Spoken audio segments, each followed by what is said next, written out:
Bueno, la idea es hacer un experimento. Me soléis pedir muchos de vosotros más contenido en castellano y he estado pensando en formas o en plataformas de cómo transmitir cosas que me soléis preguntar muy a menudo, transmitirlas en castellano a vosotros que me seguís y me apoyáis tanto. Entonces la idea es, si esto funciona, es todas las semanas elegir una temática para que estén un poco los temas bien agrupados y sea fácil encontrar respuestas a ciertas preguntas, porque si no el preguntas-respuestas se volvería un poco Cristo. Y hacerlo en directo para que podáis participar, y yo a la vez lo estoy grabando para mi canal de YouTube y lo subiré a mi canal de YouTube para la semana que viene. Y entonces el tema de hoy era la caza del jabalí con arco. Y la verdad es que me ha impresionado porque igual he recibido unas 150 preguntas o una cosa así a través de Instagram. Y hay mucho interés y mucha afición por ello. Y es un poco como empecé yo, para que los que vean esto y no me conozcan. Yo llevo muchos años cazando con arco y empecé con el jabalí porque un poco la caza del jabalí en aguardo es la modalidad que podemos tener el mayor número de factores controlados. Podemos predecir un poco por dónde va a venir el animal, dónde vamos a estar puestos, a qué hora entran, dónde ponernos, dónde llevarles. Entonces, la distancia ya la sabes cuando entra el animal. Entonces, para empezar con el arco, yo creo que es la modalidad ideal. Y yo, de hecho, empecé, no sé, y el primer jabalí creo que lo cobré hace 17 o 18 años, o sea que hace tiempo, y he hecho muchas esperas y he hecho infinidad de errores. Y esos errores, la verdad es que si los hubiese sabido ahora, me hubiesen dado muchísimos más jabalís y oportunidades que perdí a lo tonto, ¿no? Entonces, ahora ya sí que es verdad que ahora hago menos esperas porque el coto que tengo no tiene mucho jabalí y casi me divierte más el tema de poner los puestos y prepararlos y ver dónde poner y ver qué entra y tal, que el hecho de ponerme, ¿no? Entonces, ¿cómo voy a ordenar esto? Lo voy a dividir este directo en tres partes, ¿no? Uno va a ser la preparación, otro la fase de la espera y otro lo que es el material. De tal forma va a estar un poco agrupado y voy a intentar responder a todas las preguntas que me habéis hecho agrupándolas por tema.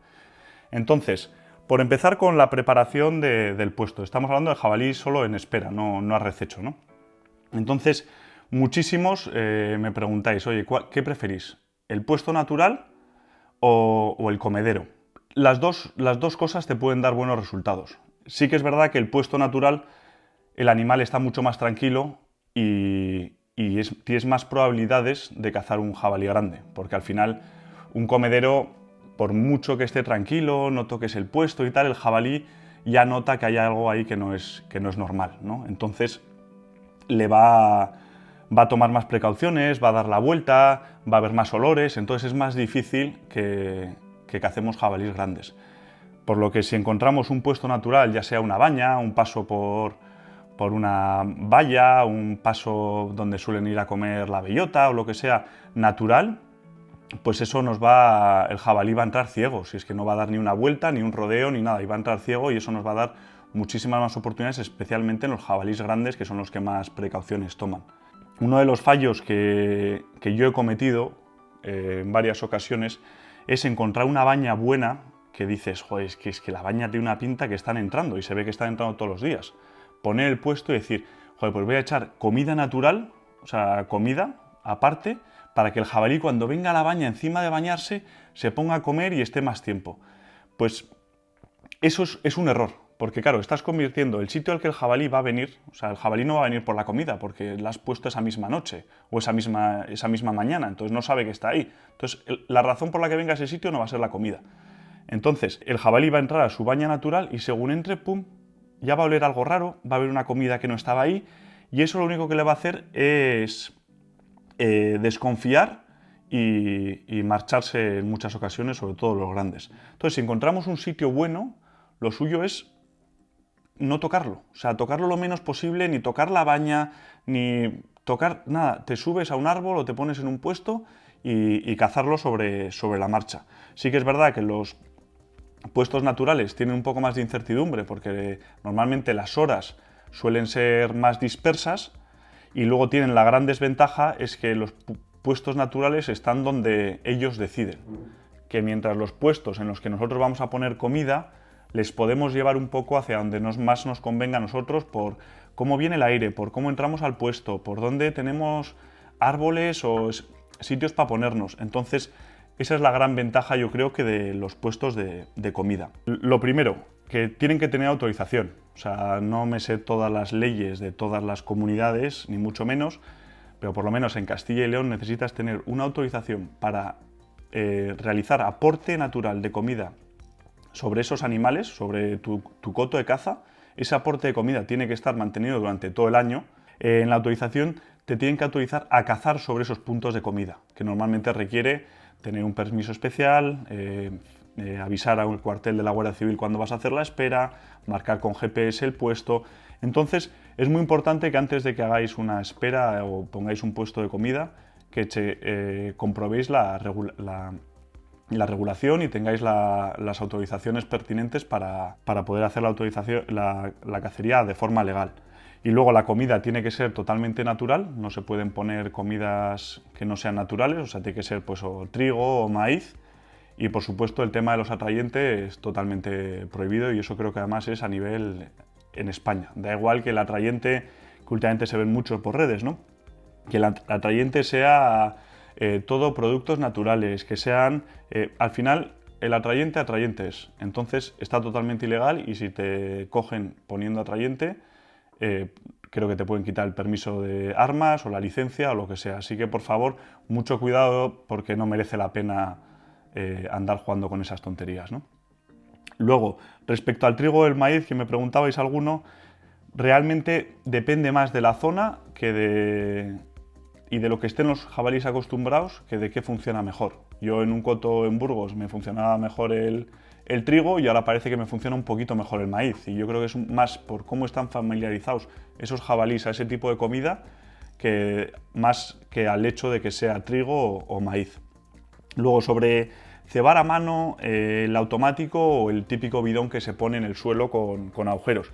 Yo creo que aquí la gran diferencia es que a mí el bidón en el suelo no me gusta, porque al final tú le estás dejando una comida que es mucho más de lo que necesita un jabalí en una noche y está disponible para los jabalíes en cualquier momento del día y a cualquier hora y eso lo que genera es que al jabalí no le generas una necesidad de ir pronto, porque realmente el bidón va a estar ahí todo el día, ¿no? Y toda la noche y ya pues oye, pues cuando le apetezca y pues se acerca, come todo lo que quiera, se llena y listo, ¿no? Igual luego al día siguiente no viene o más tarde, o sea, no le generas ningún tipo de querencia fija, ¿no? Mientras que con un comedero automático, tú si lo pones a cierta hora de la tarde, que eche ellos normalmente una hora antes de que se haga de noche, consigues que los jabalís sepan que si no van pronto, probablemente para cuando lleguen ya no quede nada de comida. Porque al final se va a adelantar una piara, se van a adelantar un jabalí pequeño, una hembra, entonces el jabalí sabe, el macho sabe que, oye, o espabilo o para cuando llegue no va a haber comida. Entonces eso nos va a dar una ventaja de saber conseguir que esos jabalís entren antes entren antes a comer, ¿no? El tema del viento, o sea, los jabalís, la vista los pobres no tienen demasiada, el oído pues es importante, pero lo más importante para conseguir cazar jabalís es el tema del viento y la nariz. Entonces, cosas a tener en cuenta a la hora de preparar el puesto o dónde prepararlo, ¿no? El viento. El viento es importante saber cómo es el viento predominante al atardecer y al anochecer, porque hay muchas veces que igual el viento suele venir durante el día de una forma, pero si es una ladera o lo que sea, cuando pasan cambio de térmicas, por la tarde suele cambiar y el viento bajará a la ladera abajo o soplar en otro sentido. Entonces es muy importante que cuando tomemos las decisiones de dónde poner un puesto, sepamos un poco qué hace el viento a las horas en las que vamos a cazar sobre esos puestos. Es muy importante, por ejemplo, intentar no usar los barrancos. Muchas veces yo tuve una temporada que me dio mucho por los barrancos porque al final es lo más cerrado, tienes mucho mata, es donde se están encamando los jabalís, entonces dices, joder, pues lo voy a poner el barranco que es lo que más bonito me parece de todos. Pero al final el barranco siempre hay revoques y no funciona. Y al arco con el arco estás puesto tan cerca que como tengas un revoque se acabó la espera, ¿no? Entonces, intentar llevar esos puestos a zonas elevadas que el viento sea muy constante. una loma alta, que tenga un viento siempre muy constante, que no revoque, y eso nos dará muchas oportunidades. También me gusta a mí, por ejemplo, en la zona en la que suelo estar cargando el viento, ponerla, por ejemplo, que haya una campa. Entonces hay un terreno abierto y en el que estoy cargando el aire, y el jabalí, cuando quiera dar la vuelta al puesto para intentar cogerme el aire, al tener un espacio abierto y una campa, pues va a tener un poco de vergüenza, y igual no se atreve a cogerme el aire por no salir al descampado y al abierto. Entonces a mí siempre me gusta que el sitio donde carga el aire, que sea una zona que el jabalí no quiera entrar. Luego también hay veces que pongo algún puesto, dependiendo, que muchos me preguntaréis como el ruido, ¿no? Al final estás tan cerca que ¿cómo haces para abrir el arco que no meta ruido? Pues hay veces que igual si tienes un arroyito, pues a nada que hagas una pequeña cascadita, un pequeño ruido, puedes conseguir tener un ruido constante lo suficiente para que los jabalíes no te oigan a ti. Y al final es mejor que ni tú ni él oiga, porque el jabalí tiene mucho mejor oído que nosotros. Entonces, de cancelar los dos oídos, mejor cancelar ambos, que nos va a dar también oportunidades para abrir con más cómodos, ¿no? Puesto elevado o desde el suelo. El puesto elevado al final tiene las ventajas de que libras mejor el aire, tienes más movilidad, porque al estar fuera de la línea de visión de los animales te van a permitir más movimiento.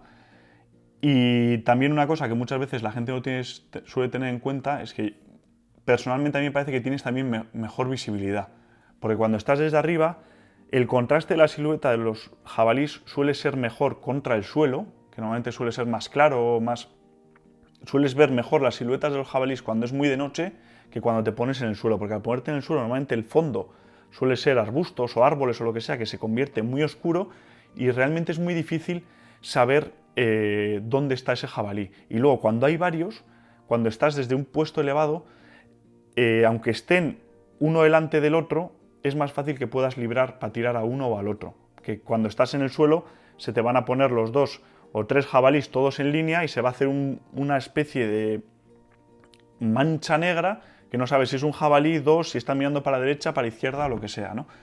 Y la única desventaja que tiene el puesto elevado es el ángulo, ¿no? Que al final cuando nos ponemos desde arriba el ángulo es mucho más crítico, y a la hora de tirar nuestra zona vital del animal va a ser más pequeña, ¿no? Porque al final el jabalí, en vez de estar totalmente cruzado, lo vamos a estar viendo con mucho ángulo, y el tiro es más complicado y es más importante ser precisos.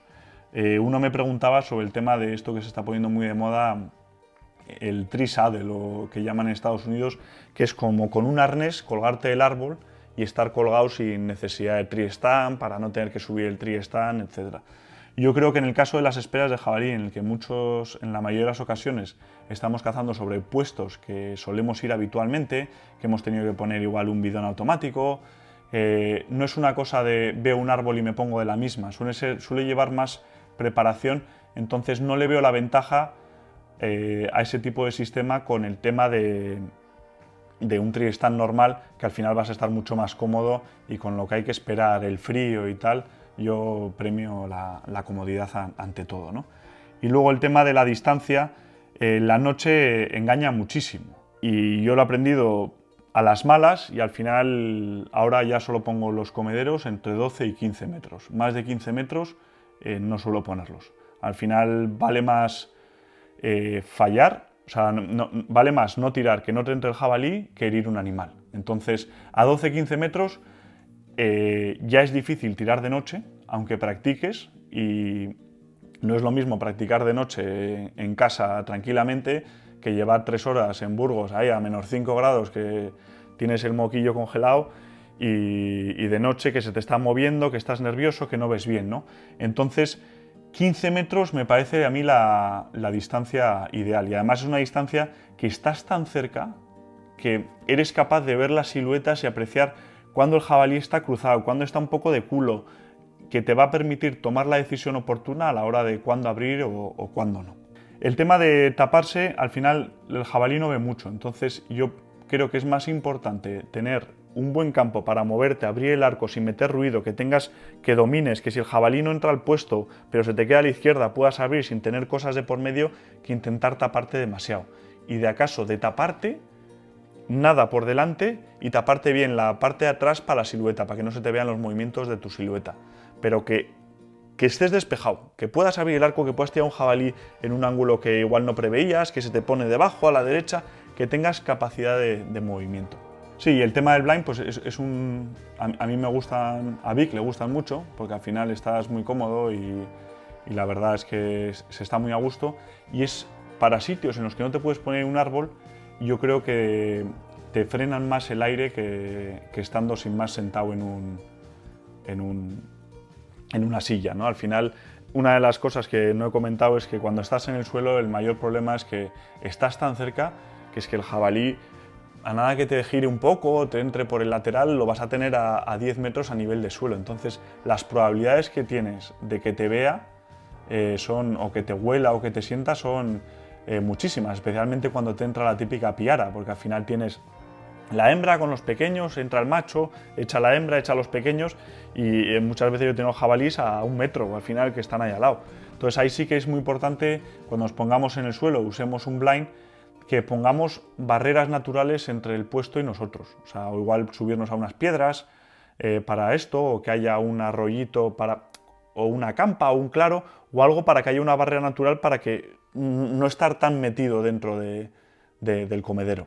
El ruido, para evitar el ruido y no meter, al final hay muchas noches que cualquier cosa mete mucho ruido, es muy importante el tema de la ropa, que sea muy silencioso, de limpiar y preparar bien el puesto antes de ir, o sea, al final si preparar el puesto antes de ir, limpiando las ramas, rascando la corteza igual del árbol para que cuando te roces la espalda no se te mueva, el arco pues ponerle un peldaño para poder tenerlo colgado y cubrirlo con forro de terciopelo para cuando lo cuelgues no suene. El río, pues poder poner si te pones al lado de un ruido, vas a quitar mogollón de ruido. A nada que pongas 2 piedritas y hagas una pequeña cascada, va a haber un ruido constante que te va a tapar, te va a cubrir mogollón tu ruido, ¿no? ¿Cuánto tiempo antes? Al final, cuanto antes puedas, mejor. La cosa es no tampoco pasarte, porque al final llega un momento que para cuando sea la hora buena de caza vas a estar tan cansado que va a ser contraproducente, ¿no? Porque te vas a estar distraído, vas a tener mucho frío y te vas a bajar antes de tiempo. Entonces yo normalmente, si el comedero normalmente echa 1 hora antes de la comida, pues yo intento estar 1 hora antes para que me dé tiempo a subirme, colgar la mochila tranquilo, poner el trípode, la cámara, el no sé qué, ir descansado, pero tampoco pasarnos para poder aguantar lo máximo posible. Y eso sería un poco las ideas que tenía yo para comentar de el primer bloque, que es la preparación del puesto,